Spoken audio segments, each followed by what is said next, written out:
Posle Kosova 1389. godine Srbija je postala osmanski vazal pod mladim Stefanom Lazarevićem.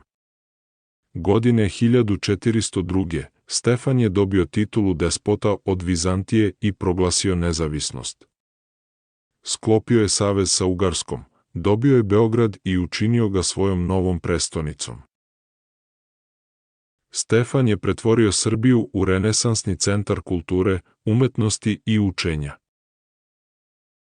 Despotovina je postala najveći proizvođač srebra u Evropi zahvaljujući rudarstvu u Novom Brdu.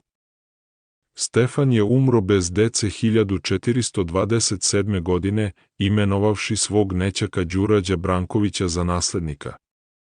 Despot Đurađ je nastavio borbu, izgradivši Smederevsku tvrđavu kao novu prestonicu. Decenijama je despotovina balansirala između osmanskih zahteva i hrišćanskih saveza. Nakon Đurađeve smrti 1456. godine, oslabljena despotovina više nije mogla da se odupre. U junu 1459. godine, Smederevo je palo i srpska despotovina je zauvek okončana.